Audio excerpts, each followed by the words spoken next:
And we are back.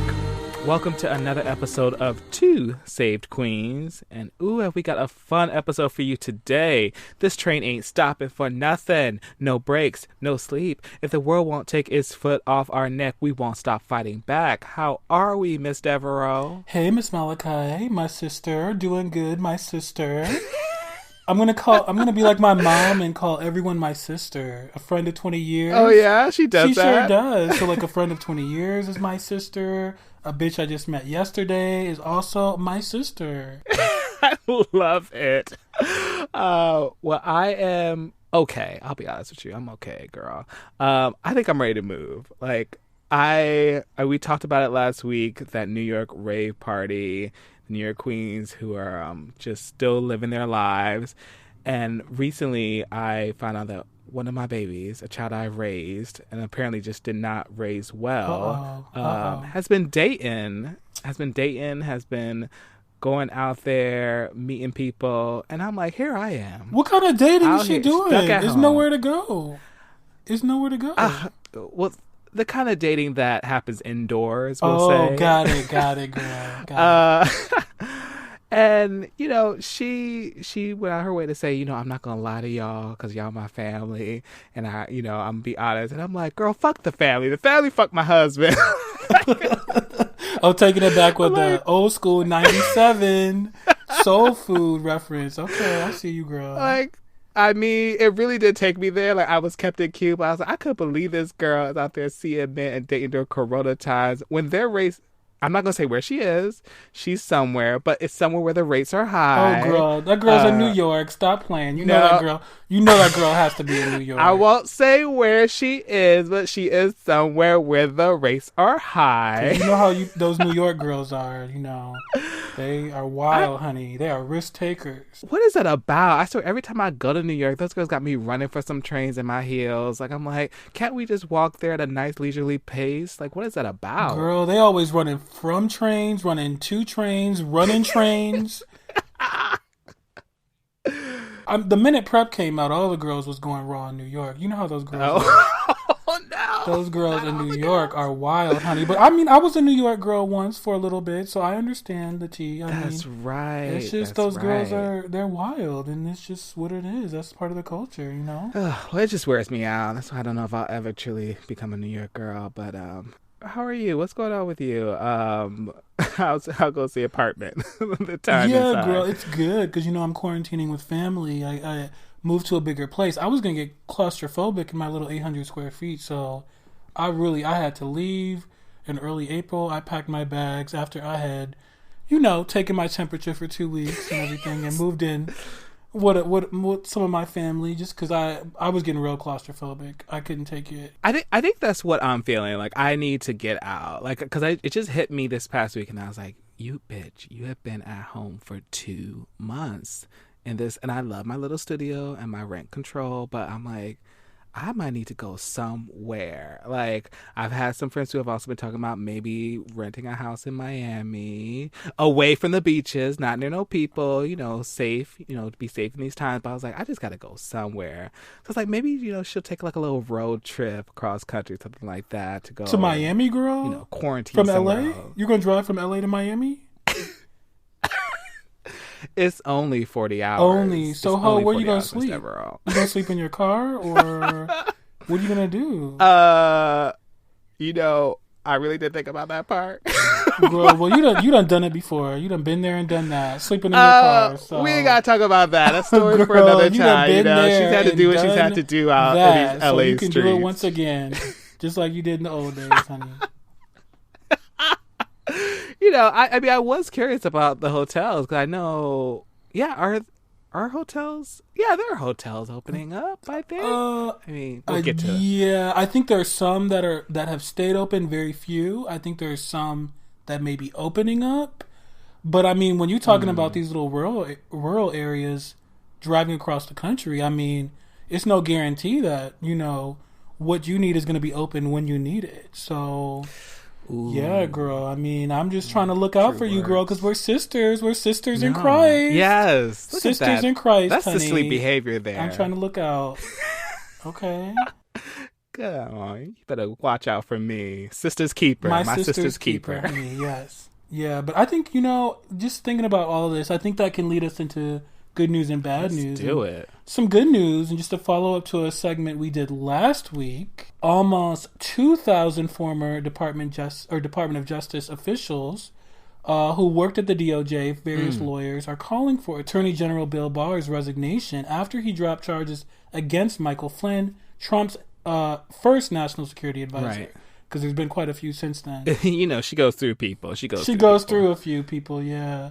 A reminder that Flynn pled guilty twice to lying to the FBI about his contacts with Russia, and the Department of Justice's dismissal of charges against someone who pled guilty to a crime is unprecedented, meaning this has never happened before. And actually, this is, I know this is something that you're happy to see, because I feel like, or just to see that attention on it, because I thought it was even interesting that, Obama coming back, Obama returning, in the news, he had a moment where he was kind of coming out for Joe Biden, but recently there was leaked audio of a conversation he had with his staffers called like the Obama Alumni Association. I'm like, what a name. But yeah, I got a couple family members in the Obama Alumni. Oh yeah, are you in it? Girl. Do they call us?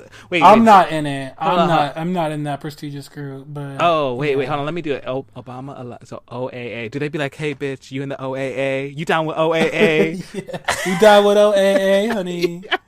Girl, but I'm sure it's a little hype. I'm sure it's a little bit hype. Oh, child, you getting this good audio, like Obama getting real, and of course, it was probably because of course I bet it was a black person who leaked it. Somebody leaked it for it's on the front of like the USA Today and every other major. But news. Obama with that many people on the call, he knows it's gonna leak. So he's saying these things because he wants to get them out into the public. That's my right. It's not even my assumption. It's probably right. That's a good point. We should say what he said. So what he said, basically he made a point of the fact that this was a notable move, and in some ways something that's worrying, and a moment where an example that the rule of law is at risk, like our institutional norms are at risk with the action that Attorney General Barr is taking. And he did make the point that I know you had kind of missed as well, is that like Michael Flynn he had not been what do you call it? He hadn't been charged with perjury. He had not faced perjury charges, but he did admit to lying. Exactly. So I made that mistake last week, as did President Obama, in saying that Michael Flynn was charged with perjury. He was charged with a similar charge, not quite perjury. It was, lying to federal investigators. A level below that. Just like a couple levels below. Yeah, just a level below. He didn't lie on the witness stand per se, but he lied in an interview with the FBI. And again, President Obama was just making note that this is kind of the start of breaking down of the rule of law, and how this breakdown can accelerate very quickly, know. And this is the same call where he made... he talked about the Trump administration's failures and the federal government's failures. I think did he say catastrophic, or just like really strong terms saying the way that I think he did say catastrophic, and of course, Miss DJT, Miss Donald J. Trump had something to say on Twitter, because I feel like that's what Obamagate. Yeah, that's what set off the whole Obamagate, was like and now, of course, we have Fox News going in about actually, I think Obama was the one behind all this Russia stuff. I was like, girl, who cares about Russia? Who cares about that right now when 80,000 people are dead? Like, well, that's they're trying to. They're the ones, the Republicans and Trump and the Fox News girls. They're the ones rehashing that Russia tea. Like, but they're trying to distract us from the fact that 80,000 people are dead because of the federal government's inept response to coronavirus. Like, they're trying to distract us, so we can't get caught up and bogged down in all that bullshit. We gotta, rise above it, just like Obama says to do. Rise above that shit. Like, he's not gonna respond to DJT about that, So I don't think that Miss DJT merits a response either to that bullshit and that Obamagate and all that It's just a distraction. It is. And it just really hits when you look at like the numbers in terms of like how many people have died from like other wars that we have fought and things like that. Like, and just like seeing, with the discussions about reopening, that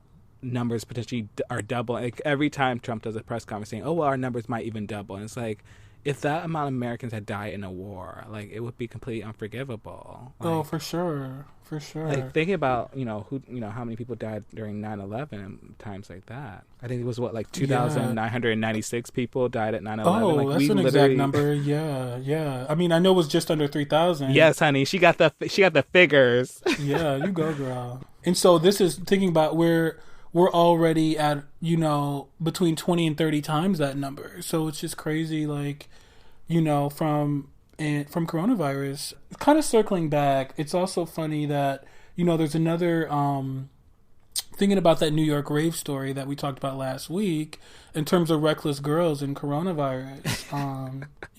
What happened with that, Miss Malekai? What happened with that? Yeah, I had to follow up. That was another one of my follow-ups where there was, I'm sure other of the girls who were at the party maybe put out statements, but there was one from the DJ who there was a video, and we could try and add it to the show, but it just had me cracking up because he basically made this point. He's like, basically saying that, like, while he was at the party, yes, I didn't wear a mask.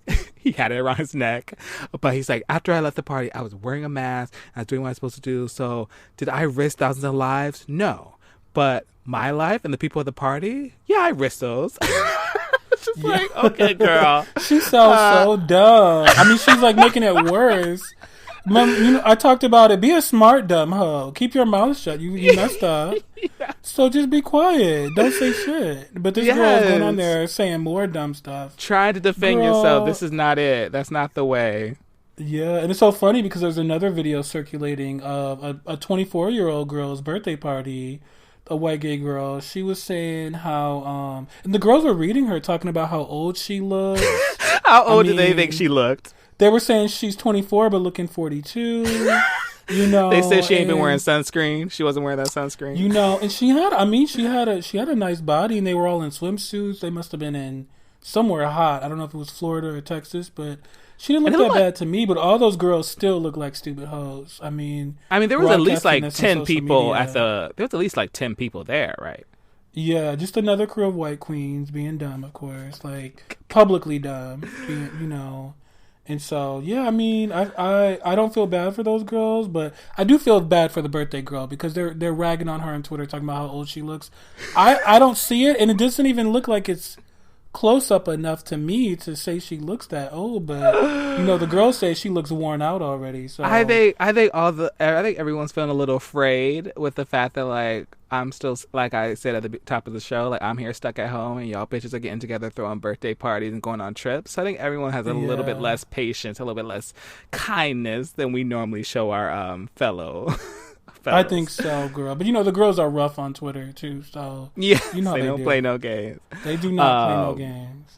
But I mean, to be fair, like we were talking about like those white queens at the New York rave party, but I think some white people in general and some Trump white people. It's not just Trump white people, but just some Trumpians are not the only ones doing like irresponsible behavior. So we finally did find out who. I know you had mentioned it last week, and we didn't have the name of the person who had potentially brought in But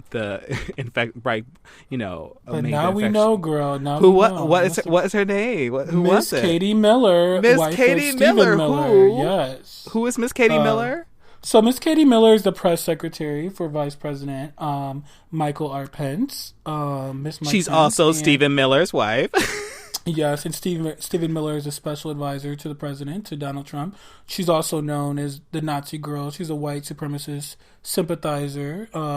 Very open about that. The architect. She writes a lot of Miss TJT's speeches talking about American carnage and all of that type of stuff. So all of those girls, I mean, they reap what they sow, honey. And now they're saying that girls at the White House are scared to report to work. I saw that. Who was that? That was some official. That was one of his economic advisors who said he was scared, but he was going to do his duty. And anyway, the girls, especially because I bet like most people around them, they're not being encouraged to wear a mask because there was that recent roundtable that happened, right? Yeah, girl. And so, it's so funny. Miss Mike Pence, she went to Iowa and she met with CEOs of agricultural firms and meat firms and And actually, one of Miss Mike Pence's assistants came on stage and told the CEOs and the agriculture heads to take their mask off before Mike Pence came onto the stage. They had them on.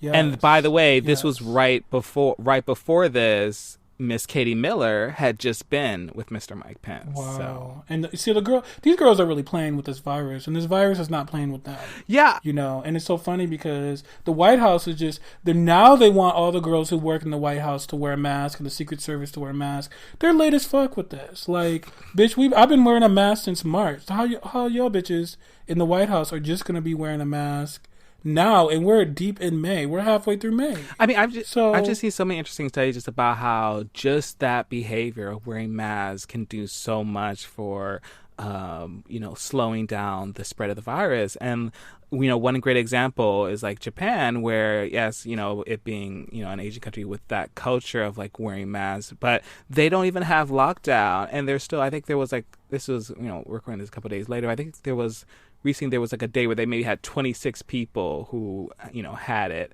But like compared to like how many we've had, like I think that the same day we had like 400 cases, something like that. So just that behavior like can make such a difference. And I think, I think long term, like I'm gonna be a mask girl. I'm gonna be mask for mask. Like, yeah, I am too. Mask for mask girl. Mask for mask. Yeah. Just over this weekend, my mom was asking me. She was for Mother's Day. She's like, "Oh, do you want me to send you some?" I don't know why she was doing it for me for her Mother's Day. She's like, "Oh, I want to send you some masks." And I was like, "Oh, well, let me get that blue one." Like, I'm gonna spend money on masks. I want some cute ones that'll match my outfits. Like, this is it. Especially in the fall and winter. Like, I'm not gonna say year round, but definitely cold and flu season, honey. Mask all day. Mask down, bitch. Mask down. I'm gonna be masked down. Oh man. Mask down because through cold and flu season. And then on airplanes, of course. Even maybe after the Rona's over, I'm gonna be like Miss Naomi Campbell. And, I'm talking. She was way ahead of. Yeah, no. She was way ahead of her time with that, honey. She already knew. It's like she already knew. Yeah, I'm definitely talking post Rona. Like I'm not even like this is. I'm thinking long term. I'm thinking 2-3 years down the line. Like this is, because there's different. It's a whole other thing of like whether this is the beginning of like us seeing more and more types of things like this happening with global warming and climate change and everything like that. But we already got some heavy stuff to get through, so let's leave that for another time. Indeed. Speaking of heavy news and bad news for my I'm not going to say my fellow Bernie bros, because I did not identify that way, but sad news for those who love themselves some Bernie. 2 points that Bernie recently made was that he don't give a fuck about what's happening with the VP.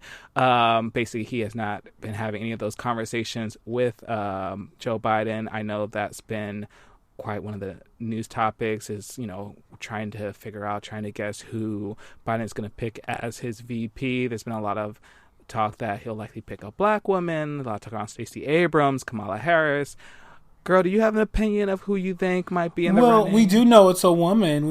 Yes, he definitely confirmed it will be a woman. So, yeah, I'm really leaning. I think he's going to choose Kamala Harris because I think they already have an established rapport. I think they have a prior relationship. I think he's being pulled in two directions. I think. Oh, what's the other direction? I think the white girls on his staff, Elizabeth Warren, they just are a little out of touch, and I think they're trying to get him to pick like an Amy Klobuchar. Oh no, I was thinking maybe Elizabeth Warren, but that Amy Klobuchar. Ugh. Girl, she's the last one on my list, honey. I think that would be a slap in the face. What voters is she gonna help the get? Progressive girls. The Midwest, they say, but I don't think. I don't know. I think he's gonna choose Miss Kamala Harris because I think I think they just have a natural rapport, just like he and President Obama did. And so, because I think about that that's one. Just what I'm leaning towards. I do think about that one debate where it really did get heated, but even after that, where she basically was like, "How did you vote on segregation?" And I was a black girl having to be on the bus. But girl, friends fight. We fight. Friends fight. I don't know that we would even call them friends, but yes, people fight. Exactly. Yeah. And I think in politics, it's not personal. Yeah. Yeah. I feel like if anyone got super personal, maybe that's why I felt like Elizabeth Warren was always going to be a reach, because I don't see them.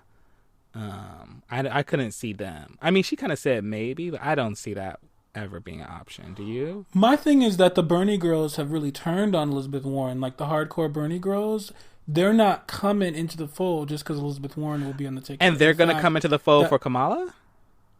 They're not coming into the fold, period, some of those girls, I think.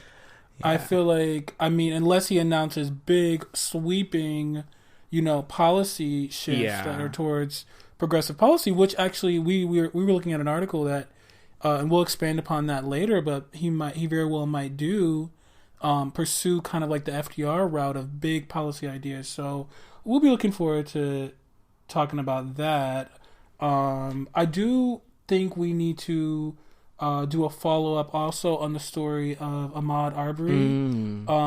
It was the young man who was killed while jogging.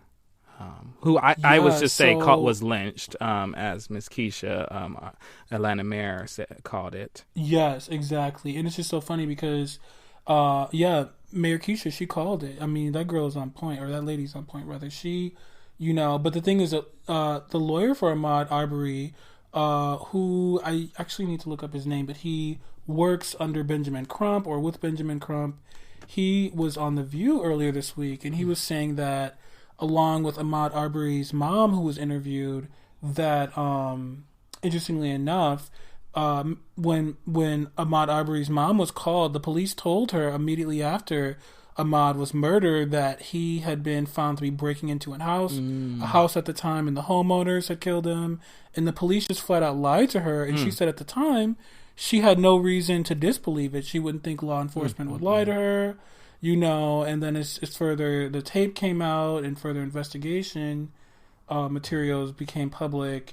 It became clear to her that this was not a justified murder. So awful. But they just flat out lied to her, and I think it was funny because the local law enforcement, the district attorney's office, were all kind of colluding for this cover-up to get these two white murderers off the hook. And so it's interesting because now a special prosecutor from northern Georgia, this incident happened in southern Georgia, but now a special prosecutor from northern Georgia from the Atlanta area is being appointed, and it looks like that special prosecutor is going all in on prosecution. So we look forward to seeing justice served in this case.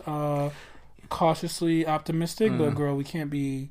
We know what happened with Zimmerman. We know what happened in the Michael Brown case. Like that's the part where it's like got to be cautiously optimistic. Yeah, like seeing that it took that video to even have anything moving, and it just makes me feel so thankful for what happened in Wilmington, North Carolina, with Damon Shepard and his mother, where those Damien is just playing some games on his PlayStation, knock at the door. It's a fucking white mob of people trying to lynch somebody because apparently some family member, a young white girl, which, as we know, there's a long history of lynchings happening in relation to a young white girl. They thought she was at his house. They had the wrong house. They had the wrong person, and would not believe him, would not take his word for granted, because of course, why would you believe a black man? His mother ultimately woke up from, hearing the discussions of what was happening, shielded him, and continued to try and talk him down. At least were able to hold them off. They tried multiple times to close the door, and the sheriff, who was leading this mob, law enforcement, would block the door, would not let them close the door. Finally, more law enforcement showed up and de-escalated the situation. Thank you so much for de-escalating the situation. And ultimately did not arrest anyone, did not get any names, any numbers, but just let it be because, you all just had the wrong house. The person they were even looking for had not even been there in like the last month, had moved away. So it's like, what are y'all even talking about? And now that... and of course, the local law enforcement tried to cover it up. Of course, again, right? Of course. And so, and this family has it's real trauma from this incident. Oh, my goodness. PTSD, where they can't sleep at night. And who could blame them? And thankfully the sheriff has now been fired. And, I'm pretty sure they have a lawyer. They lawyered up, and they are suing the city because this is that type of behavior, which gets into our last story where this, unfortunately, at the very least with Damon and his mom, they still have their lives. But in this last story, kind of related, another kind of scenario where someone lost their life. Miss Breonna Taylor. What happened there, girl? Yeah, that was in Louisville, Kentucky. And she was a frontline. This was actually the beginning of the coronavirus epidemic in early March. Like, I did not hear about this at all, which just shows that, like, so how much news is getting buried because we're talking so much about the pandemic, which rightfully so, but still, y'all still got time to be taking our lives in the midst of this fucking pandemic. Yeah, and so 26-year-old Breonna Taylor, who again was a frontline EMT worker, saving lives, helping out in the pandemic. She was also studying to be a nurse. All around, just wonderful young woman. So police incorrectly executed a drug-related search warrant on her home in Louisville, Kentucky, and fired 20 rounds into her home, killing her. This happened back in March, and yet, for some reason, we're just not hearing about it.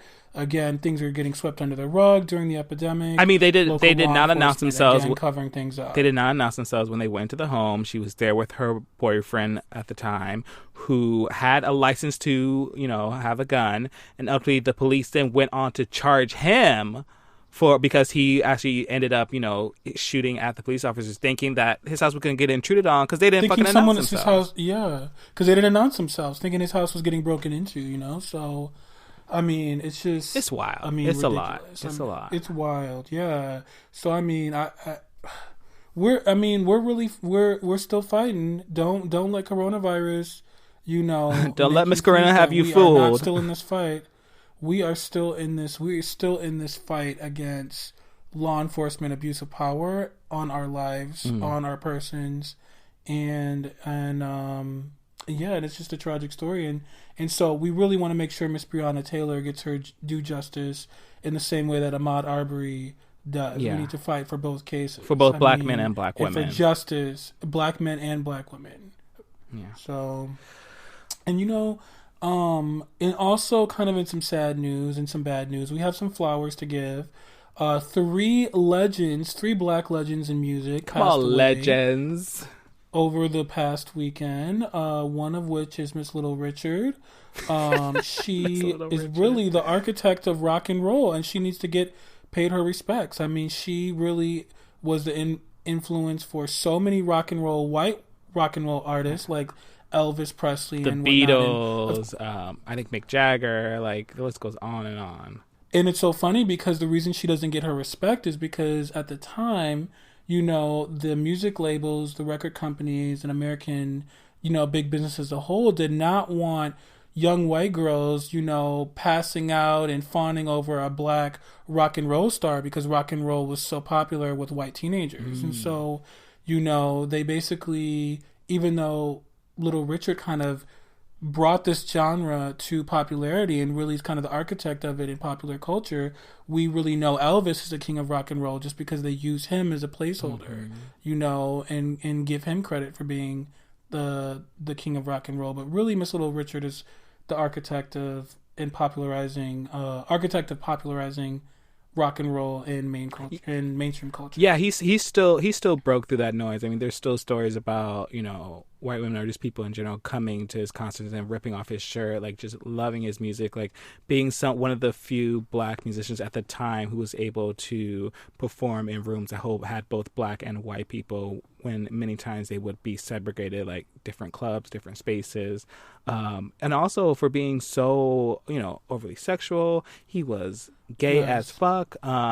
Visibly queer. Like makeup, way hair, ahead of his time. Lipstick, like would do the most. And what had been that way from when he was very young. Yes. He even as a teenager and as a child, he definitely took flack from his family for that. I mean, because he grew up in a evangelical black Pentecostal home, so grew up very religious and in a church. But I'll tell you, still, like, if you look at what Tutti Frutti was talking about, those lyrics got changed because it was definitely talking about some behavior that a couple of me and Miss Devereaux are very familiar with. Yes. And even actually toward the end of Little Richard's life, he seemed to kind of regress away from that his definitely was disappointing. But, I think a couple years ago, or maybe because he died, I think it's a couple years back, he had kind of been looked back on his past and his history a bit differently, and it kind of found church and religion again, and kind of has stepped away, feeling like, oh, we have man and we have woman, and kind of became kind of disappointing in that respect, kind of like reinterpreting his past and kind of moving away from it. But we can't take away the history. Absolutely not. Was his artistry and what he put out for the world for decades. Sometimes legends disappoint. Sometimes legends disappoint, but that doesn't make his impact on our world and on music any less. Like another woman who I knew her song so well. It's one of my favorite songs, but I did not know her name. Miss Betty Wright. Yeah, she passed away at 66 in her native Miami, Florida. And so many pay tribute to her, including our good friend Mark Lamont Hill, Miss Kelly Rowland. She was just an inspiration, an R&B inspiration to a number of female artists. And so one of her big songs that you're probably familiar with is Clean Up Woman. I can't do the rest of the lyrics. But anyway, yes. I can't believe she did that song at 18. I gotta find the rest of the lyrics of it. I always just do the Clean Up Woman part. Can you do the rest of it? Can you sing it? You know, I can. You would not want to hear me sing that. How about that? A clean up woman is a woman who gets all the love we girls leave behind. Oh, drop it. No, I didn't have that part in there, but girl, don't sing too much. We might have to pay for that. Don't sing too much. You're right. But she did get paid. I mean, she had worked with so many different artists. I know one of your favorite artists specifically that she worked with was... Yes, Miss Mary J. Well, she sampled in the Real Love remix. In fact, it's that Clean Up Woman. It's Clean Up Woman is sampled in Mary J. Blige's Real Love remix. Mm-hmm. If you listen to the very beginning of both songs, you know, it's an obvious sample. So, I mean, Miss Betty Wright was actually sampled in a number of 90s and 2000s hits that you didn't even realize. So she's a legend. I mean, we're definitely mourning her loss, as we are Andre Harrell. So Andre Harrell was a music producer. He's the founder of Uptown Records, mm-hmm. but previously he discovered Sean P. Diddy Combs, or Diddy, along with one of my favorite artists, Miss Mary J. Blige. Come on, Mary. A legend in music, in the music industry, in terms of producing, A&R, discovery. I mean, and not just even the music industry. Like, he worked on New York Undercover, like as an executive producer on that show. Just influenced so much of like hip hop and R&B at that time. Yes, it definitely. You know, in fact, I had an experience in 2011 encountering Andre Harrell, where he was judging a music contest that one of my friends was singing in. Oh, snap! And he was just so gracious to her. He pulled her to the side. She didn't win the contest. I think she, you know, might have even placed in the top 3, but didn't win. And did she get any money? You know, she did not get any money or anything out of that contest, but it was a great experience for her. And but Andre Harrell pulled her to the side and just still encouraged her and was just so kind to her. And, you know, and he didn't really have to do that because this is his big-time music producer. He was right here in Detroit, and he came to town for this competition. And, and so I was just kind of curious about him. I see he died in his home in West Hollywood. He has an ex-wife. West Hollywood? Yeah, I just always wondered if, you know, if he was fam, if he was part of, you know, Black gay culture, but I haven't found any information to that effect. And so... but it's interesting. He's heavily tied to Russell Simmons. Oh yeah. Also, what's interesting about that? And so what's interesting about Russell Simmons that they were collaborators early on in Andre Harrell's career. And so Russell Simmons is so funny. I was, you know, sitting before pre-corona, really right in the weeks leading up to lockdown and quarantine. I was sitting with old lady Blackfish, who worked in the New York fashion industry for 20 plus years. One of my mom's friends, and she was telling me how Russell Simmons, you know, we all know his proclivities for young women and young girls. Yes. I mean, he's in trouble for that now. There's cases against him, civil cases, possibly even criminal cases for his alleged conduct. But she was saying he liked not just young women, but young men. Oh. Russell Simmons. Oh. Yeah, and so funny, she was saying that even at the time, Miss Russell Simmons hit on her husband at the time. Oh, no. Very aggressively and explicitly, yes. What did she do? Did she go in on that ass? That's some tea. So the husband went in on Russell Simmons. Oh. The husband did. So it's just so funny because, you know, it's just interesting. You know, we think of Russell Simmons as this, you know, womanizer and abuser, or potential abuser of young women. And she was saying, well, actually, his sexuality was definitely on a continuum. And so that is just some tea. Never knew that. That is some tea. I always forget that. Yeah, me neither. You know, he was like married to... Sorry, go ahead.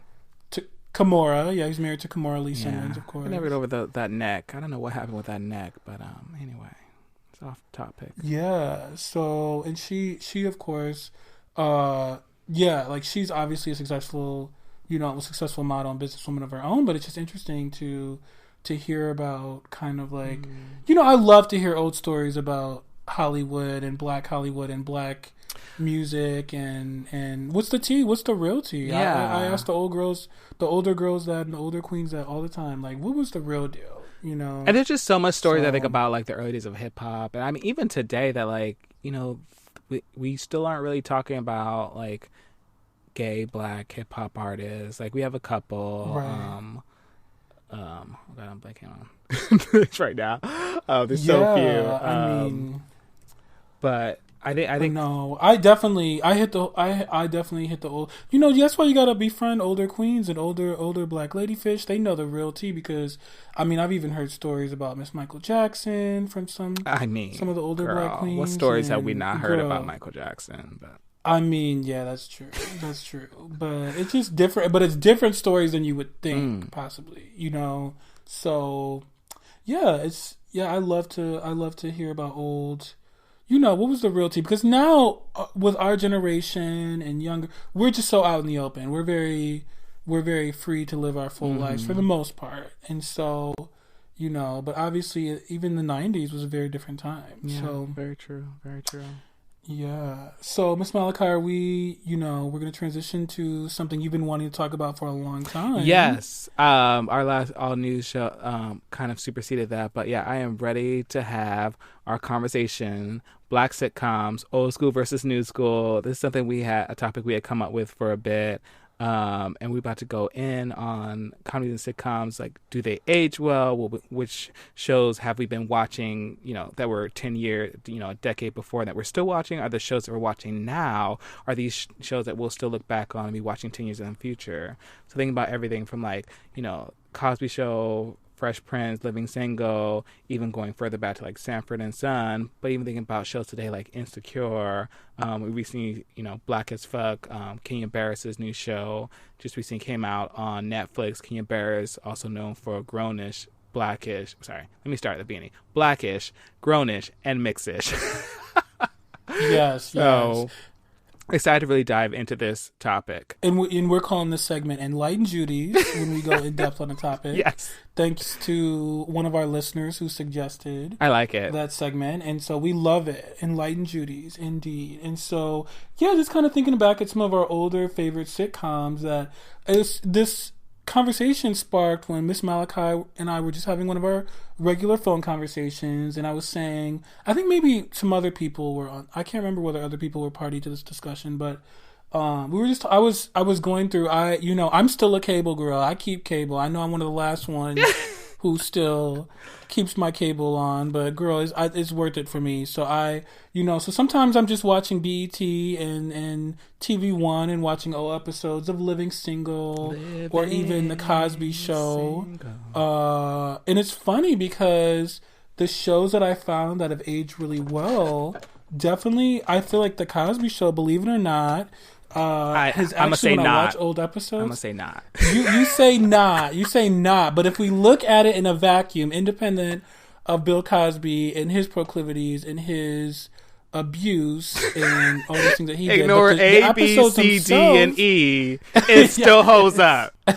But the show itself, Miss Felicia Rashad is the I mean, Felicia Rashad's a queen. Claire Huxtable. So tell me what works for you for the Cosby Show. Like what works in terms of what still holds up. I just think some of the jokes are just timeless. I mean, some of the episodes just feel so like. A lot of people were like, "Oh my God!" Like Cliff Huxtable was the only dad I ever had. I know a couple girls who said that, and they relate to those family dynamics, the big family. I mean, and even though it wasn't, quite, it's weird because it actually, for maybe some like black educated girls at this time, a lot of people are kind of basing their lives in their family structures and in the model for how they want to live their lives based on how the Huxtables live. I know a doctor and a lawyer married to each other, or two lawyers married to each other, and I think the show itself, in a vacuum, aged well. Now, of course, the legacy of Bill Cosby has not aged well. So we want to say that. Yeah, I could see that. Yeah, because I think for me with the Cosby Show, I think even when I feel like I was just a weird younger kid because I'm also one of those kids like when I was young watching Friends, I was always like, why aren't there any black people? This is fucking weird. I don't want to watch this. And I think for me with the Cosby Show, I think even when I was younger, I'd be watching it and I was like, this just feels so performative, like so extra. Like there's just something about like the kind of respectability politics, which again, I didn't have that language when I was younger, but there's just something that just I felt that in the Cosby Show and just felt inauthentic to me. Really? And maybe that was because, you know, in some ways my family was like that family, like, you know, my mom being, you know, a medical professional and, you know, my dad being a business person. But, you know, there's just something there and kind of seeing, you know, my own family history of the ways in which there are flaws and cracks underneath that just kind of seeing like, I don't believe all of this. And ultimately, as we found out later, there was a lot of stuff happening underneath that wasn't all okay. But I still respect it and I definitely understand. So you think the Cosby Show, it's like a facade. It's like promoting a facade. facade. Yeah. Like I think that's why like for me, like I just always appreciated like I guess this is definitely a little bit later, but I appreciate things like Fresh Prince. I appreciate things like Martin because for me with Fresh Prince, we got a show where like one, come on Philly, West Philadelphia, born and raised on a playground. Oh, yes. Never minded doing that. But I think one of the best theme songs still. For absolutely, any sitcom, absolutely. Period. Yeah. Iconic. But I think with Fresh Prince, the fact that it was like that you had their family, Uncle Phil's family, was in some ways like a kind of Cosby-like family, but Will just basically was like throwing a grenade in that. Like he just brought such a different conflict that it kind of made that family have to really look at themselves and be more real. And I so just appreciated that. I appreciate the hoodness of Martin, where it's like, you know, you got shenanigans across the street. Like, you know, especially going to Philly, you know, there's some shenanigans out there. Again, Martin has his own kind of problematic piece to it. Yeah, it's problematic. And see, I'm from Detroit, where Martin took place in Detroit, and yet I don't stand for Martin like that. Like, because really? I think that, you don't stand for Martin at all? I don't. I love Shanae. I love this. I will watch Shanae clips in Kilo. Hold on. Is that your wife or is that your dog walking backwards? Oh, my favorite episode is where they're all, Martin is driving them all and they're all in the back, and I guess Martin or Tom, I think it's Tommy actually, mispronounces Shanae's friend's name, and they spell out her name Kilo. Low, right? Key low. And yet that show bothers me so much because I look at the dynamic between Martin and Pam and how he constantly degraded her, talked down to her. Yes. I feel like there's a colorism element there. Talked down to her like a dog. Because for those of you who don't know, Martin was married to Gina, who's this beautiful light-skinned woman, Miss Tisha Campbell. I feel like she has an abbreviation in her last name. Tisha Campbell now? Tisha Campbell Martin is her full name. Oh, really? Tisha Campbell Martin. Who's been around forever. Like she was in the first the movie version of Little Shop of Horrors. Like she's been around forever. But like so you had, you know, how he treated Gina versus how he treated Pam, who was a dark skinned woman and who literally always spoke to as a dog, like always talked down to her. Even when one of his friends, Tommy, started dating her, was still talked down to her like she was trash. And that did rub me the wrong way, especially as someone who's of a little bit of a darker complexion. I didn't love that. That wasn't great. And I don't. And it's funny because at the time in the 90s, or when we were kids, maybe watching it as reruns in the 2000s, like no one thought anything of it. And now looking at it through a 2020 lens, that was problematic as fuck. Like, and it actually kind of links back to what used to be one of my favorite shows growing up, Sanford and Son. I used to watch. I mean, obviously, it was before my time. When did Sanford and Son come out? When was Sanford and Son? It was in the 70s. I think it ran. Like it's the height of it was maybe like 72, 73, 74. And it's funny because the main character, Fred Sanford, reminded me so much of my grandfather. Fred Sanford, who was played by Red Fox, who was a very famous comedian at the time. Very famous comedian at the time. And so, but it's weird because also on that you had Fred G. Sanford was constantly railing on his sister-in-law, the wife of his deceased. Wasn't it? the sister of his deceased wife Elizabeth, and she, is a darker skinned woman, and he was telling her, you could put your face in some dough and make some gorilla cookies. Gorilla, yes. Her name was Aunt Esther, wasn't it? Aunt Esther, yes. And at the time, I used to be, when I was younger, all of it was so funny to me, looking at it through a 2020 lens and issues with colorism and whatnot. I don't feature that. And I think Martin kind of took on that trope with Martin constantly degrading Pam the way Fred Sanford constantly degraded Aunt Esther. And so But I think it's also something there with, like, thinking about Sanford and Son's influence. I mean, it was one of the most watched sitcoms, right? Like, think some influencers in the introducing 70s, yes. white people to, like, what life is like Black for Black culture, people, Black culture. families, Black life. Yeah, I mean, they lived in Watts, California. Like, I mean, they owned a junkyard. It was really interesting, the dynamics there. This was not a Cosby Show type show. Like, they lived in the hood running a junkyard, and they brought on characters.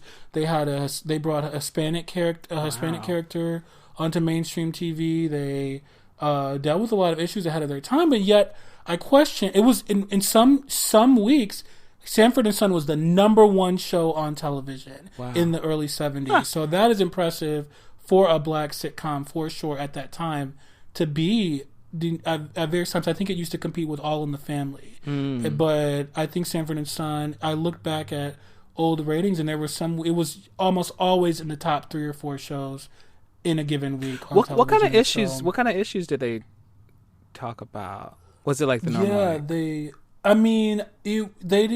definitely dealt with, like, Fred had his own prejudice issues against, like, Hispanics. So it talked about the kind of in Southern California, as you see an influx of more Hispanics in the 70s. Which is still, as someone who lives in LA, there's still friction today between, like, the Latinx community and, like, the Black community here. But you got to think about Watts back then would have been an all-Black community, and then you start to have Hispanics coming in. So they were dealing with, now South Central and Watts and whatnot are actually, even in Compton even, are predominantly Hispanic or slightly majority Hispanic.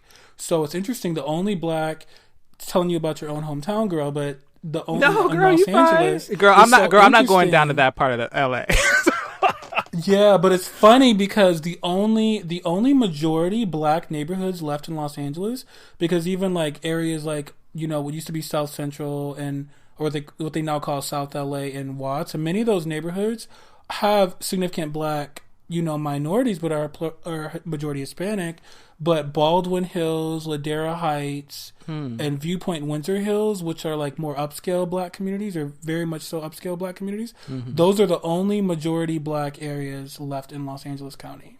So it's really interesting how in the more working class Black areas in Los Angeles County, or what we used to call the hood, or what we would call the hood, those areas have kind of become more Hispanic over time. So did you include Englewood? Already dealing with that. Did you include Englewood in that? Is Englewood not still majority Black? Yeah, I don't think. I think Englewood, because I don't think it's getting gentrified. In LA County, it's getting gentrified. Yeah, and I think it has a significant Hispanic population too. So I don't think Englewood is majority Black anymore either. I think literally those 3 neighborhoods I read, Ladera, Baldwin Hills, and Viewpoint Windsor Hills, which are all upscale areas.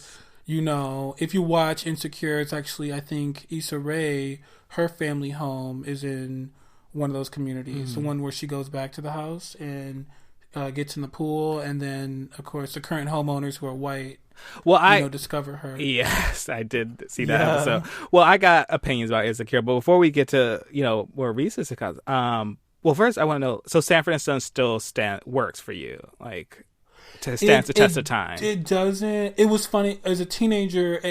My mom used to get me DVDs of it for Christmas. I loved it so much, but it doesn't stand the test of time. Oh, it doesn't.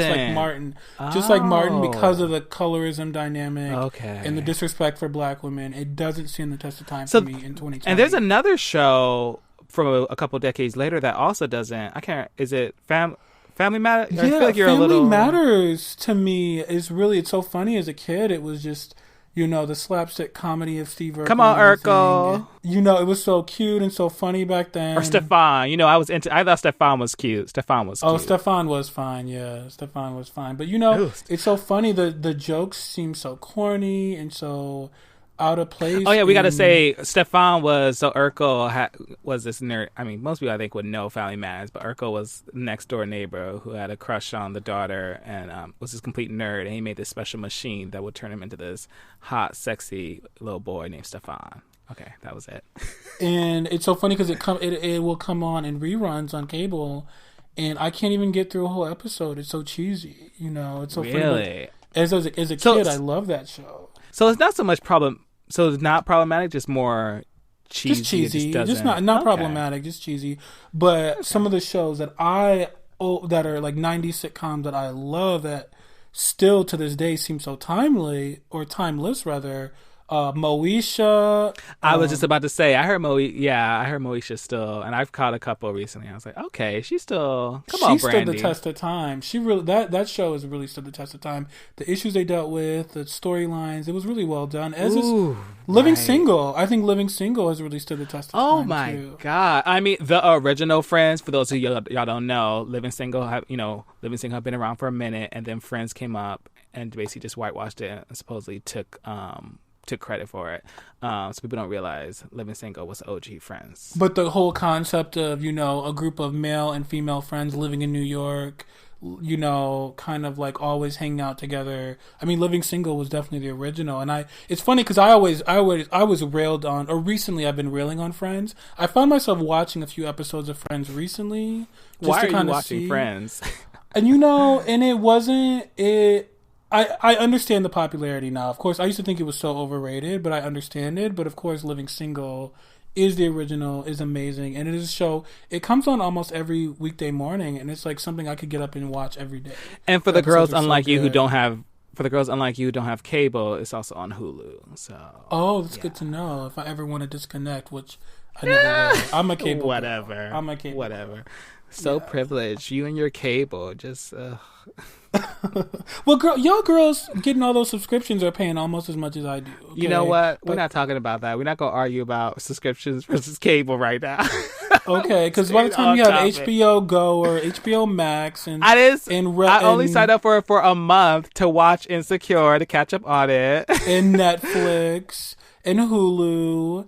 And Disney Plus. It all adds up. I don't have Disney Plus. See, I'm holding off till there's some more Marvel shows. Okay. But so what about the new sitcoms, girl? What do you think about the new sitcoms and how they hold up? I mean, yeah. So I signed up for. So I've been a bad Black person. I have not been keeping up with Insecure. I watched it in the beginning, like made it about halfway through the season. And then I stopped watching, and I have a reason for it. So I went partly to prep for this show. I went back and I'm completely caught up. I watched all the seasons, and I got that add-on for $14 on Hulu. So I am spending even more money for my subscriptions, but I'm going to cancel it. Anyway, with Insecure, I mean, I think in general, a lot of people have been saying this is the golden age of TV because we just have so many choices and options because you have Netflix and Hulu and Disney Plus and still having the cable networks and the main, the original TV networks as well. And I think that golden age does extend to Black TV. I think there's more again, yes, we had of the diversity that's happening, there is still limited. I think we're getting more of that in Black people. I know we're fresh off the boat, we're seeing a bit with Asian Americans. There's still work to be done, I think. But I definitely think for Black TV, we're seeing more shades and more different examples of what the experiences of Black people are like. And I think for me, like, to know that, I was watching Insecure and I have my opinions about that. And then we also have, like, Blackish and Grownish and Mixish and Kanye Barris's new show, Black as Fuck. And then at the same time, you could also go to TBS and watch Tyler Perry's shows. Like, I think we are having a nice plethora of different types of examples of Black life. For sure. We have a diversity of Black media now. I think, with sitcoms, and even though sitcoms as a genre are kind of not as popular as they were like in the 90s or 2000s per se, right? There aren't as many on television in general, but I think we have a good diversity with Blackish and Grownish, or even BlackAF, which I know the girls were going off on it. I actually enjoyed it, to be honest. Like I did too. I think the girls were more going off on him than the show. I feel like because I'm not going to lie. His acting, he's it's not there. It's not there. Yeah, but I think it also is just like no shade. He has essentially remade the show he's made a show about a frustrating father figure with a light-skinned family, basically. I guess in mixed-ish, he's a white father, but he's remade the same show like 4 times at this point. Like, we started with Blackish, which I appreciate Blackish, but I think there's just something about Anthony Anderson. Maybe I saw him in something that just got on my nerves. I just have never shook that for him. Remember he was in Law and Order for a little bit, actually? I didn't believe it. I do remember, and I didn't believe him as a cop. I didn't believe him as a hard-boiled New York detective. I was like, y'all cast Anthony, I get it, y'all trying to let him grow, but come on now. But Tracee Ellis Ross, I met her once in a Rite Aid, and she's still, she does have a little bit of a wonky eye. But outside of that, she is still a beautiful, she's the daughter of Diana Ross. You can't talk about that. So I appreciate Blackish, and, and Rashida Jones really carried BlackAF, too. I think, the women are carrying a lot of his shows. Like, I thought Rashida Jones did a good job on that, even though his acting is not great. I ultimately love the kid. Like, I think I really enjoy Black AF because I like mockumentary style types of shows, and I think weirdly enough, like, I wasn't crazy about The Office, but I think this is working for me. And I think also they're terrible, but in a fun way. Like, I like really fucked up dysfunctional characters. Me too. Like the fact that they call each other assholes, and like I love it. And there's just no, they kind of call each other out. Like, I just really enjoyed that, but at the same time they do still come together. I think ultimately this new season is 8 episodes on Netflix. I think it wrapped up a bit too neatly because there's some real, struck some real cracks in the foundation of, like, especially his marriage with Rashida, where I think ultimately he just is not a likable character. Like, he really is an asshole. Like, the fact that, like, he has a writer's room, so is basically retelling his life as a writer, as a well-known writer.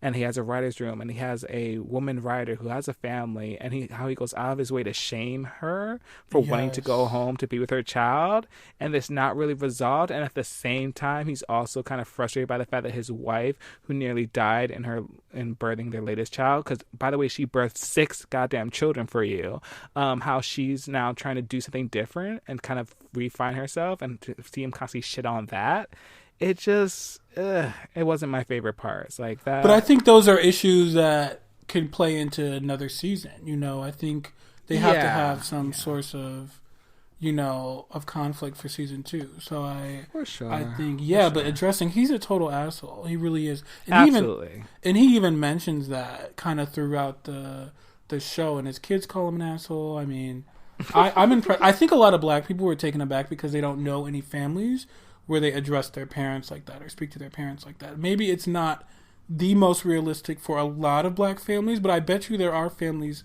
like that, yeah. Definitely out here, I think. And I think we think a lot of times we only think of white kids talking to their parents all kind of crazy, but I know that there are definitely Black kids who probably do the same. I mean, I haven't seen it, but I know it exists. I'm sure it exists. Yeah, like, I haven't seen it, but I know it's somewhere. Yeah, but it's funny because even the Tyler Perry cameo in BlackAF was so interesting. My mom actually walked in the room while I was watching it, and really, she was like, "Oh my gosh, I've never heard Tyler Perry talk like that." So if you haven't seen the series and at least watch the episode that Tyler Perry's in, that I think was so fascinating, because even this whole discussion around new Black media, Tyler Perry talks at length about expectations and basically his own expectations versus meeting expectations of white people, and so that's just something I don't want to ruin it, but I want the girls Yeah. to watch. I want the Yeah, girls but I to do want to watch. flag something about that episode. Yeah, I think there's something with that episode is really because basically he creates this panel of like black, black influencers or black media, media elite. So you had like Ava DuVernay, you had Issa Rae, oh shit, I forgot the guy who Lena. Lena Waithe was there. Yes. A couple. Oh yeah, who did? Oh, I'm gonna look him up because I love the like first barbershop. Issa Rae was on that episode. Oh, Tim too.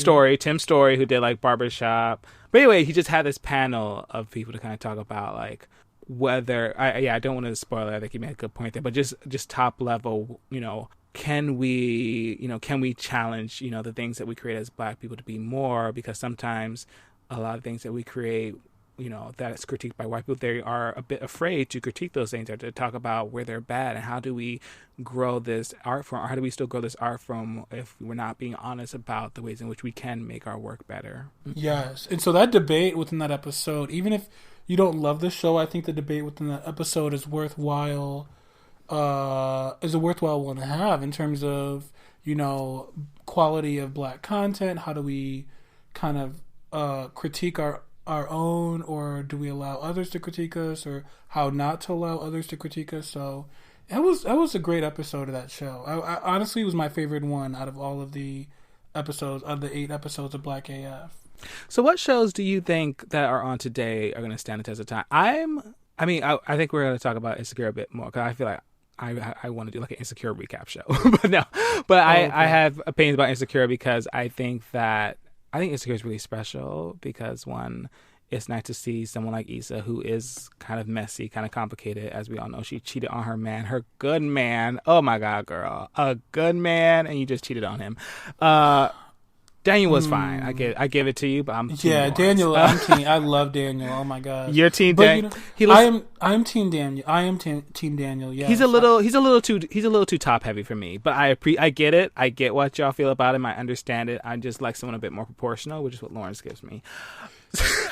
But I mean, Lawrence didn't have a job for 5 years of them being together. I mean, it wasn't 5 years. It was a long time. It was like 2 years. He was a lame. He was a lame. So then that means that you're gonna go cheat. Him.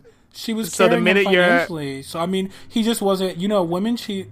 I've heard that women cheat for very different reasons than men do, and he wasn't meeting her needs in terms of financially, emotionally.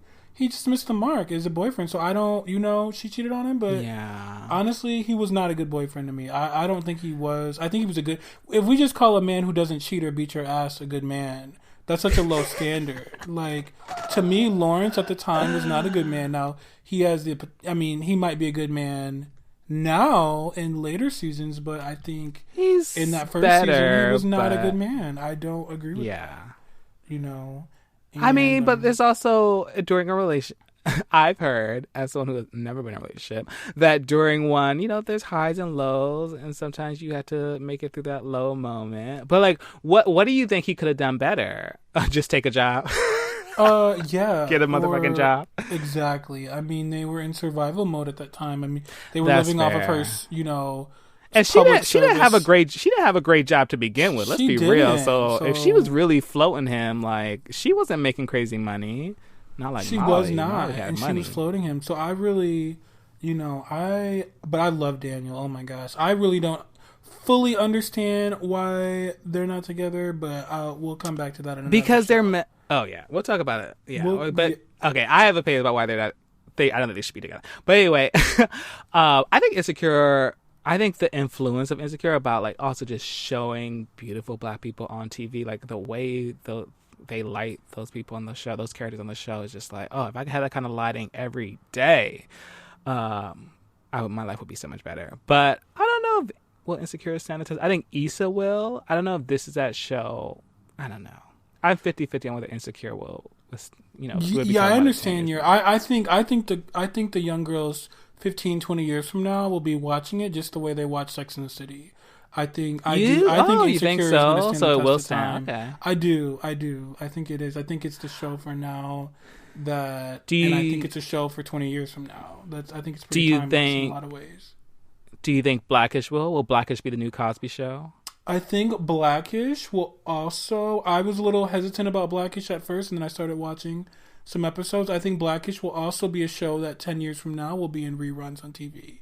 Like, I think it stands the test of time in terms of it will be on television, be in reruns, and be a popular show with, younger girls who are going to be watching it on Netflix or on cable, like 15 years from now. So I think so. I do. So then what shows do you think won't? Do we have any shows right now that the Tyler Perry shows? The Tyler Perry shows. Yeah. Are you sure? Those sitcoms are just not doing. They're like Family Matters, but just so even the lower difference being quality. Like they're the worst. The difference between Insecure being a bit more of a dramedy, and Blackish being a bit more of a comedy, but like Tyler Perry shows like House of Pain and things like that being a bit more like that kind of slapstick sitcom comedy, yeah. And I think that's not gonna last. I think that's not gonna last. I think those shows like I think they just don't stand the test of time. I think the comedy is too basic, and I think for now he has an audience and he has a niche and people watch them and they enjoy want them.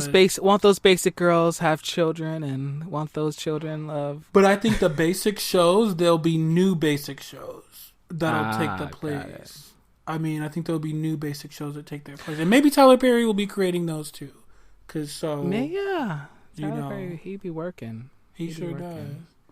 So, but yeah, so that's our Enlighten Judy segment for today. Miss Malekai, is there any listener mail? So you can send us questions, comments, and stories from quarantine to askthem at tuesdayqueens.com. You can also leave us a comment or question by voicemail at 323-438-2827. Yes, we have a phone number.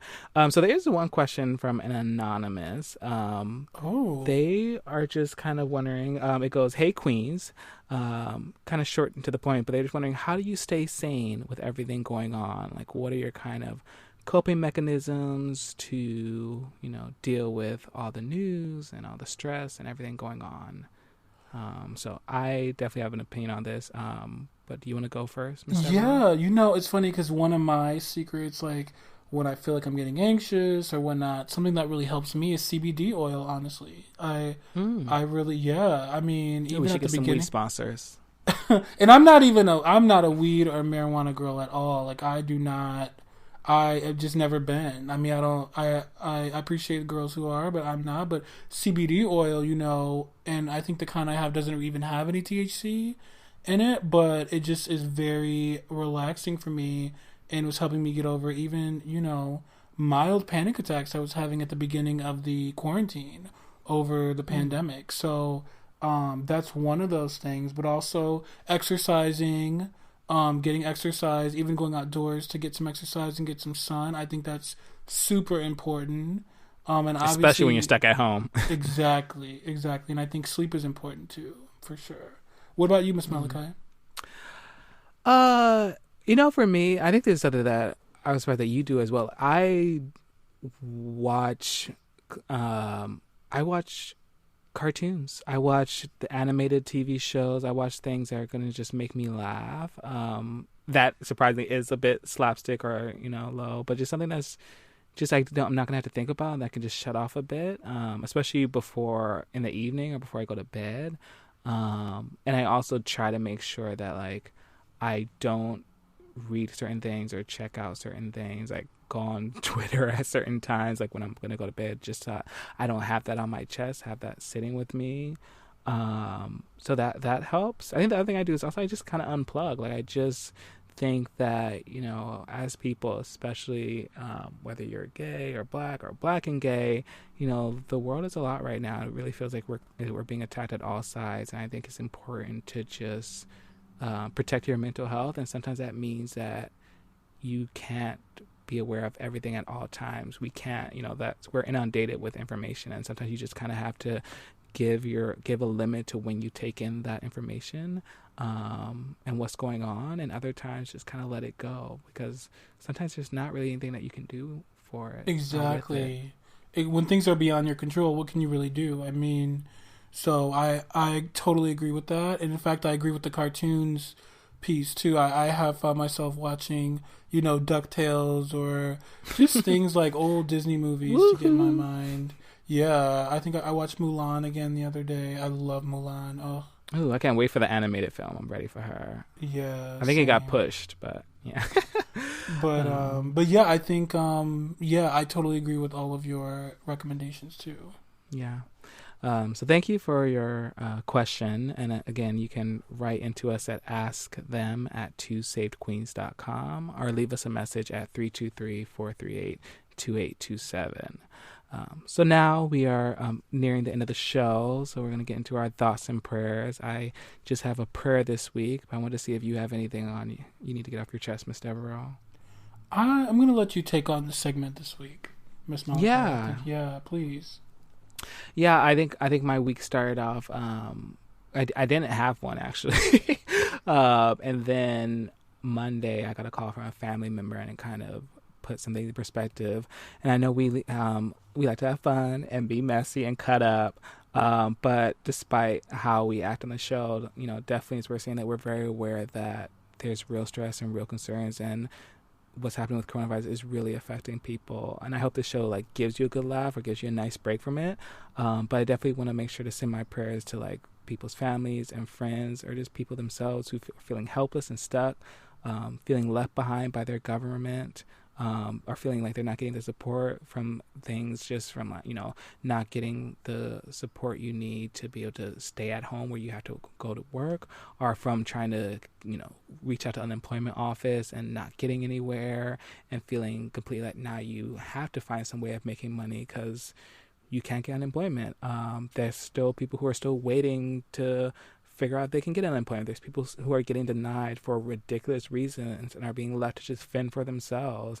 I think we're having this real moment of realizing that our country really does just let certain people literally die. We're at 80,000 people that are literally died and a lot of them are Black people, are people of color, because there's just not infrastructure in place, or there's not the foundation to take care of those people.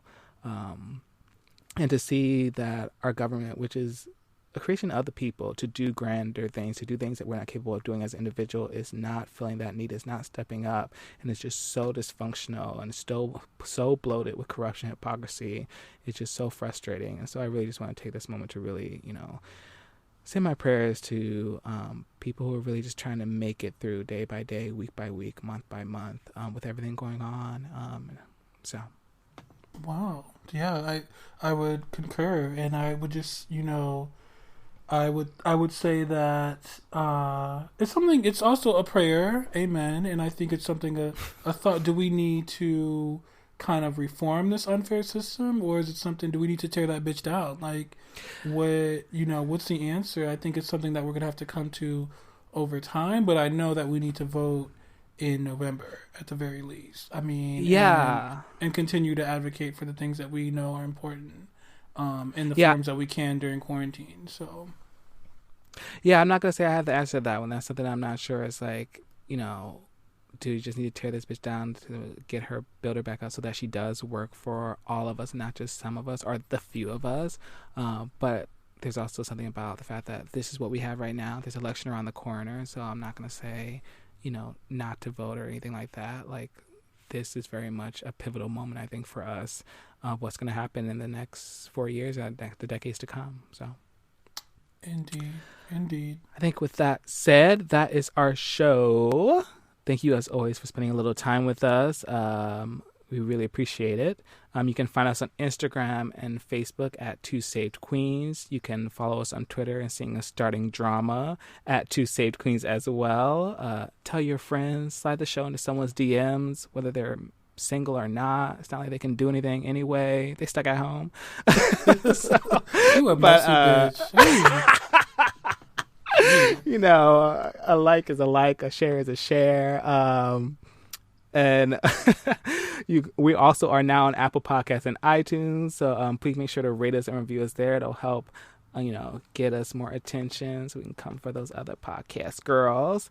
And with that, we will see you next week. But before we go, do you have anything to leave the children with, Miss Devereaux? I would just continue my advice to make sure you're keeping safe with your mask, your gloves, your condoms, your lube, your prep. Okay, make sure, keep taking that Descovy or that Truvada, honey. Don't play these games because, quarantine could end at any time. You got to be ready. You got to be ready. Yeah. Honey. Yeah. Mask for mask. Mask for mask. Mask for mask, right? All wear that right. mask. Wear that mask. Hashtag wear that mask. All right, y'all. See you later. See you later. Bye.